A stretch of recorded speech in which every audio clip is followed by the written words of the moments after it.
Karen slapped my daughter for spilling juice. Didn't know her dad's a cop. It was supposed to be a simple Saturday. One of those peaceful, easygoing mall days where you let your kid pick lunch and maybe spoil them a little at the toy store afterward. My 6-year-old daughter, Lily, had just finished her first week of kindergarten without a single complaint, and I thought she deserved a reward. She loved the mall more for the food court than the shops, if I'm being honest. Chicken nuggets, fountain soda, and a cookie, the size of her head, were basically her version of Disneyland. We weren't dressed up or trying to impress anyone, just a regular mom and her happy little girl, blending in with the weekend crowd. The air was filled with the scent of fried food, chatter, and clinking trays, and it honestly felt like nothing could go wrong. I had no idea we were about to be blindsided by the kind of person Reddit has built entire communities to mock, a full-blown, certifiably entitled Karen. We found a table near the center of the food court, not too close to the fountains where toddlers ran wild, but still within sight of the pretzel stand, which Lily insisted was the best in the world. I helped her up onto her seat and laid out our tray: nuggets, fries, apple juice box. For myself, just a coffee and a slice of pizza, because I knew she'd never finish all those fries and I'd end up eating half of them anyway. It was comfortable, warm in a nostalgic kind of way. Nothing fancy, but it felt like quality time. I had my phone on the table, not really using it, just scrolling idly while Lily told me about her favorite crayon in class and how her teacher sometimes wore silly socks. I could see how proud she was to be in school, how grown-up she felt sitting at the table and opening her own straw like a big kid. Across from us, one table over, sat my ex, Lily's dad. We're not together anymore, but we co-parent well and have stayed friendly, which I'm thankful for. He's a police officer, and that day he just happened to be off duty and had agreed to meet us for lunch. He'd chosen his own table to give us a little space, his way of letting me and Lily have our moment. But he was close enough that Lily could wave at him between bites and he could smile back, sipping his coffee. He wasn't in uniform, just jeans and a t-shirt, but even relaxed, there's something unmistakable about a cop's presence. You know it when you see it. Everything was calm until she arrived. You could tell something was off the second she walked in. Designer bag too big for casual shopping, sunglasses still on indoors, expression locked in a permanent scowl like the world had wronged her just by existing. She moved with this air of superiority, looking down her nose at everyone, including the teenage staff sweeping up spilled drinks and trying to keep the food court from descending into chaos. She chose the table right next to us. There were others available, but of course she wanted to sit close enough to complain. She dropped her bag loudly onto the table, sighed heavily, and made a show of wiping down the surface with a napkin she pulled from her purse. Like she couldn't bear to touch anything touched by regular people. Lily noticed her first. My daughter has this kind of open-hearted curiosity. She watches people, studies them like they're new puzzle pieces to figure out. She wasn't being rude, just glancing over with innocent interest, but that was apparently enough to earn Karen's first glare. I caught it out of the corner of my eye and didn't think much of it at the time. Some people are just grumpy, I figured. No big deal, but I should have known. That look wasn't just a fleeting annoyance. It was the beginning of something uglier. About 10 minutes passed, maybe less. Lily was reaching for her juice box when her little elbow bumped the tray slightly. A few fries tumbled off and her juice box, barely touched, tipped over and squirted a bit of liquid toward the edge of the table. Just a splash, really. Some of it dribbled off the side and landed with a soft plop right at Karen's feet, maybe even on the edge of her bag. It wasn't a dramatic spill. It wasn't like we drenched her in soda or dumped a plate of spaghetti in her lap. It was a 6-year-old's accident, something every parent expects and handles with a paper napkin and a smile. I leaned over immediately with a napkin, already apologizing politely, calmly, as any decent person would. But Karen was not a decent person. She stood up, eyes wide with faux outrage, her voice rising as if she were in a courtroom delivering a closing argument. "Are you kidding me?" she snapped. "You let your brat splash juice all over me. Her voice had that sharp, shrill tone that makes heads turn. Even people across the food court started watching. Lily froze, stunned by the sudden explosion. I put a protective arm around her and told the woman to calm down, that it was just juice, that my daughter didn't mean any harm. Karen was having none of it. "She's old enough to know better," she hissed, towering over the table. "If you can't teach your kid manners, maybe you shouldn't bring her out in public." My blood started to simmer at that point. I've dealt with judgmental strangers before, most moms have. But the way she was speaking about Lily, like she was some filthy animal, made me want to scream. Before I could respond, before I could stand up or step in or even blink, it happened. Karen reached over the table with lightning speed and slapped Lily across the cheek. Time stopped. For a moment I didn't even react, not because I didn't care, but because my brain couldn't process what I'd just seen. I heard the smack. I saw Lily's head jerk back. I saw her eyes go wide, then instantly fill with tears. And for a split second, everything was silent. Then my instincts kicked in, and I pushed myself between Karen and my daughter, shielding Lily with both arms as she started sobbing into my shoulder. I turned to face Karen, ready to yell, to scream, to do something, anything. But before I could even open my mouth, I heard a chair scrape against the floor behind me. I looked up and saw Lily's father rising from his seat, coffee forgotten, eyes locked on Karen with the kind of look I'd only ever seen him wear at crime scenes. He was no longer just Lily's dad. In that moment, he was a cop, and Karen had just made the worst mistake of her life. The sound of the chair scraping against the floor was louder than it should have been, like something sharp tearing through the tension in the air. Karen didn't even glance in his direction at first, too busy staring down at me and Lily with her jaw clenched, breathing heavily like she thought she'd just taught someone a lesson. But I knew that look behind me. I didn't even need to turn my head to recognize the slow, deliberate steps, the weight of each one hitting the tile with purpose. Lily's father wasn't a loud man. He didn't need to be. He carried a quiet authority, a steady presence that came from over a decade on the force. And in that moment, he wasn't walking over as an ex or even as a dad. He was walking over as someone who just witnessed an adult slap a child in public. His child. When Karen finally noticed him approaching, her eyes narrowed, assessing him with that same condescending glare she had given me earlier, the one that screamed, "I'm above you and I don't care who you are." She stood her ground, folding her arms across her chest like a courtroom diva waiting for someone to challenge her. "Is there a problem here?" she asked, her tone full of mock concern, like she was the victim being harassed. "This woman can't control her little monster, and I'm the one suffering for it. She should be thanking me for disciplining her kid." The moment those words left her mouth, I saw my ex's expression harden in a way I hadn't seen in years.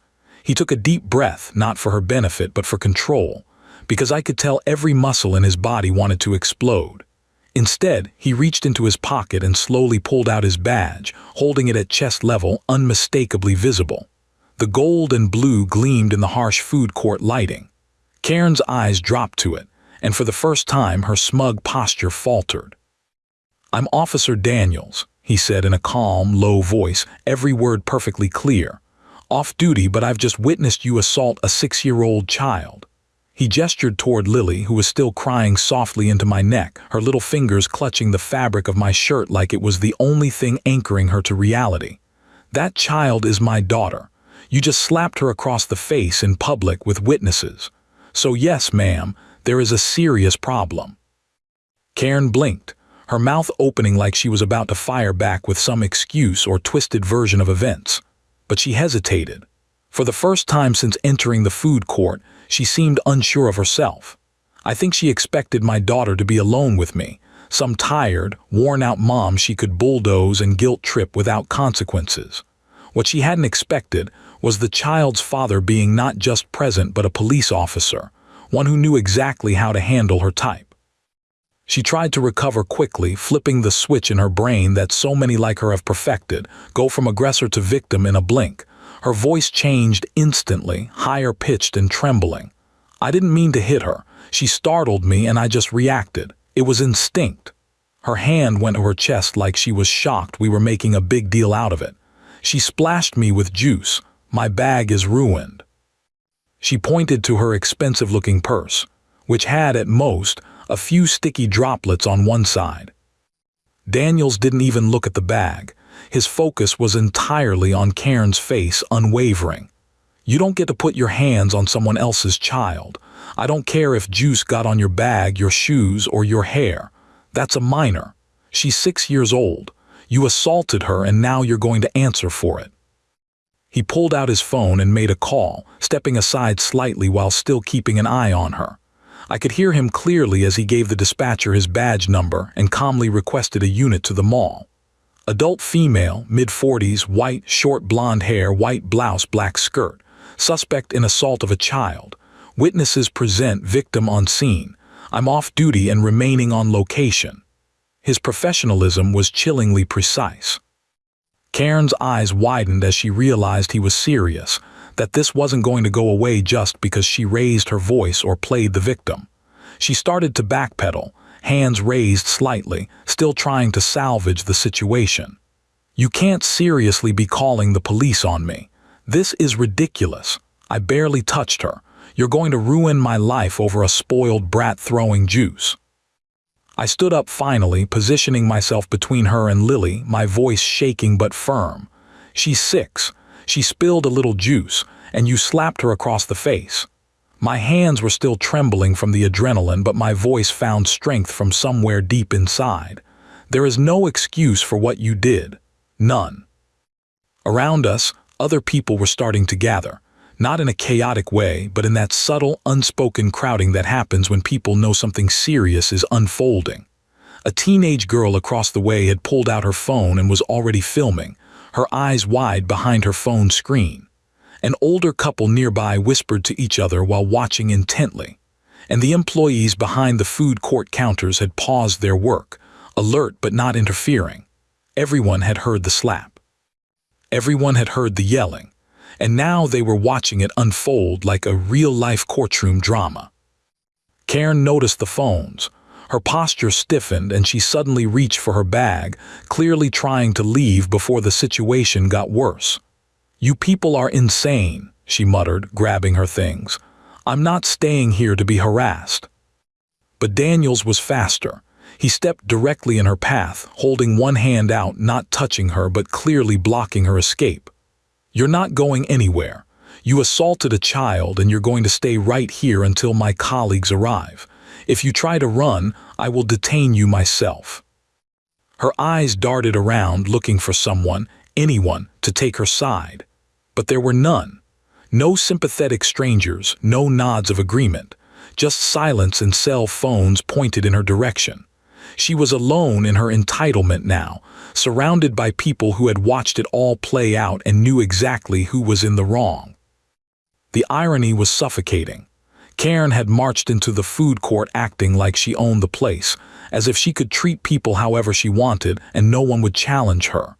And now she stood there, deflated and shrinking, cornered by the very justice she had so casually dismissed. She didn't know Lily's dad was a cop. She didn't know there were cameras above her head and witnesses all around. She didn't know that the world she thought revolved around her was about to hold her accountable in ways she couldn't even imagine. And as the sirens began to echo faintly in the distance, getting closer with every passing second, she finally understood this wasn't going to be brushed off. She wasn't walking away from this. Not this time. The sirens grew louder, each passing second dragging tension through the air like a knife. Karen stood frozen, gripping her purse with white-knuckled fingers, her eyes darting between the approaching flashing lights outside the food court entrance and the man blocking her exit. Officer Daniels, no longer just Lily's father in the eyes of the crowd, remained motionless, his stance square and unyielding. A wall between Karen and the freedom she clearly believed was still an option. She shifted her weight from one heel to the other, breathing faster now, her earlier arrogance peeling away in layers. The performance she'd been clinging to, the victim routine, the self-righteous fury, the superiority, was failing under the pressure of reality. People weren't buying it. No one was nodding along with her anymore, and the eyes of the crowd were sharp, disapproving, and glued to her every move. A pair of uniformed officers entered through the food court's wide archway, scanning the area until they spotted Daniels. They approached with quiet professionalism, stepping around tables and startled mall-goers, and Karen's posture straightened like she thought reinforcements had finally arrived on her behalf. She even had the audacity to raise her hand as if she were flagging down a waiter, plastering on a panicked smile that didn't reach her eyes. Officers, thank God. I've been assaulted and threatened in front of my child by these people. I want them removed from the premises immediately, she said, her voice trembling now with carefully crafted emotion. There are witnesses. That woman's daughter attacked me first. She threw juice at me on purpose. Daniels didn't flinch. He simply turned to his colleagues, gave them a brief nod, and began speaking in clipped, professional tones. Suspect is this woman here. Witnessed her strike a 6-year-old child across the face. Assault occurred approximately 15 minutes ago. I'm off duty but was present for the incident. There are multiple witnesses, and mall security has already confirmed the assault is visible on overhead surveillance. The victim is my daughter. Mother is here, bystanders have video, and the suspect attempted to flee when I called for backup. Karen's face twitched, something in her expression cracking at the realization that Daniels wasn't some bystander bluffing with a badge. The officers didn't turn to comfort her. They didn't nod sympathetically or ask for her version of the story. They positioned themselves on either side of her and politely but firmly asked her to place her purse on the ground and turn around. Her mouth opened, fish-like, for a second or two. Wait, you're arresting me. You can't be serious. He's biased. That's his kid. You can't just take his word for it. But it wasn't just his word. As she was being placed in cuffs, her mouth still spilling protests, shifting between rage and disbelief, another officer approached from behind the pretzel stand, holding a printed still image from the security camera footage. The moment of impact was unmistakable.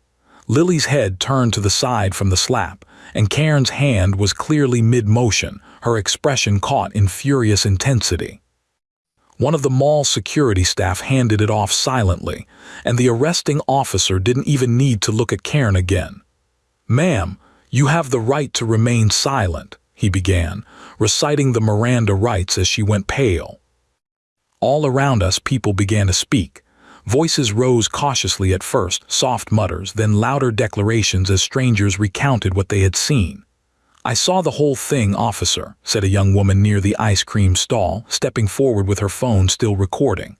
"That little girl just spilled some juice and this woman started yelling. Then she slapped her, like full-on hit her. No warning."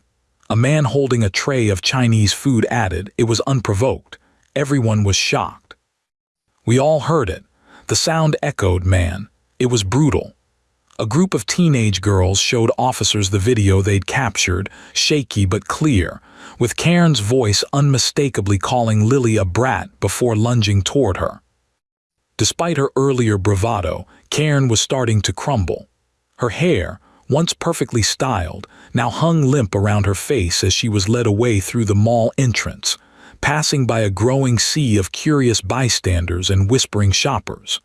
Her protests faded into the background, drowned out by the buzz of mall noise and the hum of conversation rising in her wake. Justice had arrived not with violence or shouting, but with facts, video evidence, and the truth told by a dozen strangers who saw a child hurt and stood up to say it was wrong. I sat down slowly, Lily still trembling in my lap, her face buried against my chest. Her sobs had quieted to hiccuping breaths, but her cheeks were flushed and her small hands clenched my shirt with a strength that broke my heart. Daniels knelt beside us, gently brushing her hair back from her forehead, checking the spot where Karen had struck her. "She's going to be okay," he said softly, looking up at me. "I promise you she's going to be okay." I nodded, unable to speak for a moment, overwhelmed not just by what had happened, but by how close we'd come to a nightmare that could have gone so much worse. The officers returned after securing Karen in their cruiser. One of them handed Daniels a slip of paper, case number, incident report details, instructions for pressing charges. They spoke quietly, professionally, and then left us alone to gather ourselves. Around us, the food court was slowly returning to normal. People returned to their seats, though many still cast glances our way, some kind, others just curious. The teenage girls who'd filmed everything approached us, awkward but sweet, asking if we needed the video for evidence. One of them, no older than 14, said, "I'm really sorry that happened. Your daughter didn't do anything wrong." I thanked them with a quiet voice, taking down the video file info with shaking fingers. Daniel stayed by our side, not leaving even once. He bought Lily another juice box and a chocolate chip cookie from her favorite bakery stand, trying to coax a smile out of her. It worked just barely, her lips curled slightly, and she sniffled as she took a bite. I could see the wheels turning in her little head, trying to make sense of what had happened. "Why did that lady hit me?" she whispered finally, looking up at me with big eyes. It was the kind of question no parent ever wants to answer. I held her tighter and chose my words carefully. Some people think being angry gives them permission to be mean, but that doesn't make it okay. What she did was wrong, and now she has to face the consequences. You didn't do anything bad, sweetheart. You were just being a kid. She made a terrible choice, and she's not going to get away with it. Daniels nodded solemnly, resting a protective hand on Lily's shoulder. "You're brave, kiddo," he said, "and no one ever going to hurt you like that again, not while we're around." It took a long time before we were ready to leave the mall. The afternoon had turned into something none of us could have predicted, but as we walked out together, me, my daughter, and her father, I felt a strange calm settle over me. Not relief exactly, because there was still more to deal with ahead, but there was clarity. The truth had come out, and for once, entitlement hadn't won. Accountability had, and that mattered. The next morning, I woke to a flood of notifications on my phone. I hadn't planned to post anything publicly. What happened at the mall was traumatic enough without broadcasting it, but it didn't matter. Someone else already had. The video of Cairn slapping Lily had gone viral overnight. It started on TikTok, then spread to Twitter, Instagram, and Reddit like wildfire. Under hashtags like Justice for Lily and Entitled Cairn, millions of people were watching the exact moment a grown woman lost her mind on a child. The clip was just over a minute long, but it captured everything. Cairn's scolding voice, her face contorting in rage, the audible smack, Lily's startled cry, and my ex stepping into frame and flashing his badge with a voice like thunder. It was all there, unedited, uncensored, and utterly damning. By noon, the story had been picked up by several local news stations and at least one national outlet. They blurred Lily's face, thank God, and kept our names out of it, but Cairn wasn't so lucky. Online sleuths wasted no time digging into her digital footprint.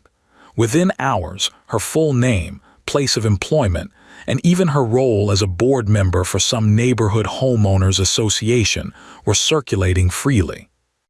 Screenshots of her social media posts surfaced, pages filled with preachy parenting advice, sanctimonious takes about discipline and respect, and self-righteous rants about how the world coddled children too much. The irony was almost too thick to swallow. She had spent years building a public image around being a community-minded woman who stood for good values. And now, in one short video, all of that was crumbling. I tried to stay off social media, but it was impossible not to look. People were outraged, and rightfully so. Parents from around the world were sharing their own stories of dealing with entitled adults, of protecting their kids, of wanting to live in a world where children could simply be children without being punished for minor accidents. Dozens of people offered support in the comments. Some asked if we had a GoFundMe for therapy costs. Others wrote open letters to Cairn, calling her out in lengthy posts that racked up thousands of likes. A few offered legal advice, pointing out that striking a child, especially someone else's, was not just morally wrong but legally inexcusable. Some even speculated about additional charges or whether Child Protective Services might take a deeper look into her life. And then came the fallout. By late afternoon, her employer, a mid-sized marketing firm, issued a statement saying they were aware of the incident involving one of our employees and had launched an internal investigation. Within 24 hours, they announced her termination, citing behavior that does not reflect our values as a company. Her social media accounts disappeared soon after. The homeowners association she served on removed her profile from their website. Screenshots from angry neighbors revealed she had been notorious for years, known for filing petty complaints, harassing young families over noise, and insisting the local playground had too many rowdy children. It was like the world had been waiting for this moment to finally shine a light on her behavior, and the dam had burst. Meanwhile, the legal process had begun. Daniels was taking everything seriously, no favoritism, no shortcuts. We filed a formal report, and Karen was charged with misdemeanor assault. She was released on bail that night but instructed to stay away from us and avoid any contact. Daniels warned me that the case might drag out for weeks, maybe longer, but he reassured me that the evidence was strong. Between the security footage, the eyewitnesses, and the viral video, there wasn't much of a defense she could lean on.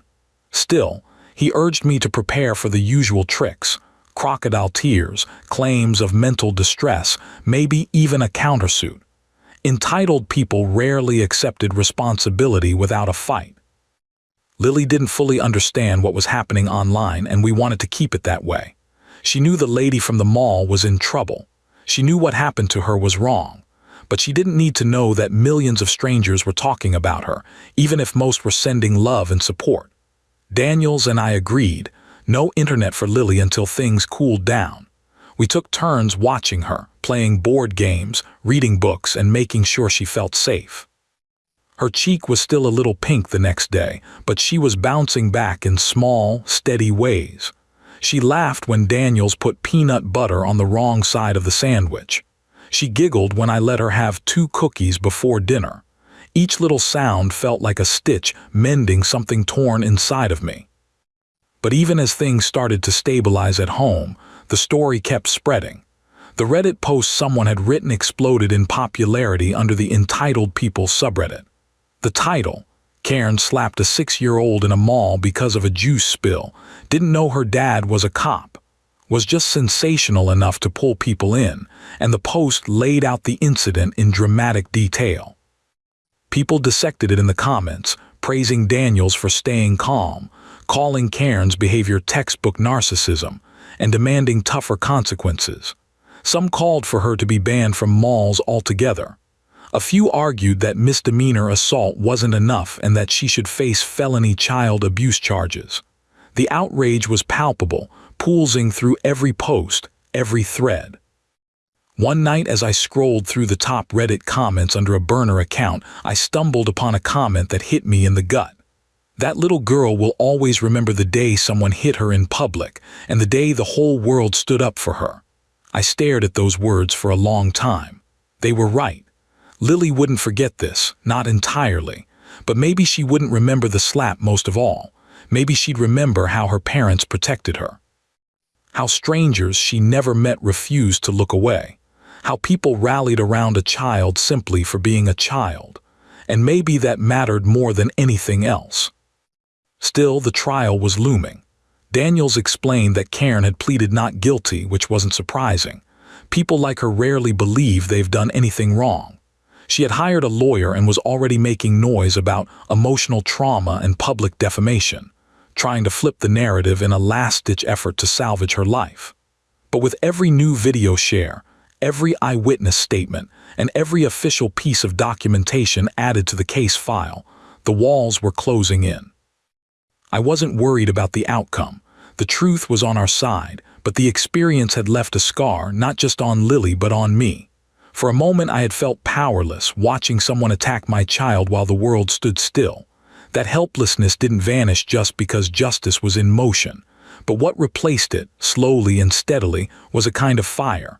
A determination not to let the story end with a viral video or a court date. I wanted this to matter. Not just for us, but for every parent, every kid, every person who's ever been made to feel small in the face of cruelty. And so we prepared for what came next, not with fear but with resolve. Because no matter how loudly Karen tried to rewrite the story, the truth had already been written. And this time, the world was paying attention. The courtroom wasn't nearly as dramatic as the movies make it seem. There were no gasps, no dramatic declarations, and certainly no thunderous gavel slams. It was instead quiet and sterile, with beige walls, dull carpet, and a judge who looked more like a tired librarian than a dispenser of justice. Still, the air was thick with anticipation as we sat in the front row of the gallery, waiting for the proceedings to begin. Lily wasn't with us, Daniels, and I agreed she didn't need to relive any of it, but I still felt her presence in every breath I took. My daughter's face had been seared into my memory from that awful moment in the food court, and as I watched Karen walk in from the side door, escorted by her attorney, I felt that same heat rise in my chest. Not rage, exactly. Not anymore. Just this steady burn of resolve. She wasn't going to walk away from this. Not after everything she'd done. Karen looked nothing like the woman who had strutted through the mall that day. Her hair, once sleek and controlled, hung limp around her face. The designer purse was gone, replaced with a plain, neutral handbag. She wore a conservative outfit, makeup toned down, posture subdued, every inch of her now curated to project humility. But it was an act. I knew that now. I'd seen her true face, the mask she wore for strangers peeled away in public, and no amount of courtroom costuming could erase that memory. She didn't glance at us, but I could see the stiffness in her movements, the tight line of her jaw. She knew we were here. She knew exactly who was sitting behind her, silently waiting for justice. The judge entered and everyone rose. It was a brief hearing, just enough to address her plea and present the compiled evidence. The prosecution played the security footage from the mall, followed by the eyewitness video from the teenage girls. There was no argument, no ambiguity. The sound of the slap echoed through the silent courtroom like a gunshot, and Karen visibly winced when it played. The prosecutor outlined the facts clearly. An unprovoked physical assault against a minor, caught on multiple angles, witnessed by a dozen people. They submitted medical records showing minor facial bruising on Lily, testimony from Daniels as both a police officer and the child's father, and character statements from mall employees who had interacted with Karen before. It wasn't just the slap. It was the escalation, the entitlement, the total lack of remorse. Karen's attorney tried to spin a narrative of stress, claiming that she had been suffering from undiagnosed anxiety and had reacted poorly under pressure. He argued that her pristine community record and local volunteer work should be taken into account, painting her as a pillar of society who simply made a terrible mistake. But it rang hollow. Too many people had seen the video. Too many had witnessed her rage in person. And too many were tired of people like her escaping consequences under the thin veil of social standing and privilege. When it was Daniel's turn to speak, he didn't raise his voice. He didn't need to. His words were clear, calm, and powerful. He spoke not just as a police officer, but as a father. He described the moment he heard his daughter cry, the feeling of helplessness and fury that swelled in his chest, and the long nights afterward spent comforting a child who now flinched every time someone raised their voice. He didn't demand vengeance. He simply asked the court to ensure that what happened to Lily would not be brushed aside, to make sure the system protected children instead of rewarding abusers with leniency because of their reputations. When the judge finally delivered the verdict, there was no fanfare, just the quiet reading of charges and the sentence handed down. Karen was found guilty of misdemeanor assault against a minor. She was ordered to complete 150 hours of community service, attend mandatory anger management counseling, pay restitution for medical and emotional damages, and was placed under court supervision for a year. But more than that, the judge issued a permanent restraining order, ensuring Karen would never be allowed within 500 feet of Lily or our family. It wasn't jail time, but it was a legal mark on her record that wouldn't be easily erased. The stain of her actions would follow her, and more importantly, she would never be able to approach my child again. Karen didn't cry when the sentence was handed down. She didn't speak. She simply stood there, jaw tight, hands clasped in front of her as the weight of her downfall finally settled on her shoulders. When the session ended and the judge dismissed everyone, she was escorted out quietly, eyes forward, never once turning around to look at us. And that was fine. I didn't need her remorse. I didn't need an apology. The silence was enough. Outside the courthouse, the air felt different, lighter somehow. The tension that had been gripping my spine for weeks loosened its hold, and for the first time in what felt like forever, I exhaled without feeling like I was bracing for another fight. Daniel stood beside me, arms folded, watching the cars pass on the street below. "It's over," he said simply. I nodded, unsure what to say. "You think she'll actually change?" I asked after a pause. He shook his head slowly. "Probably not." "But that's not the point. The point is, she didn't get away with it." In the weeks that followed, the noise surrounding the case faded.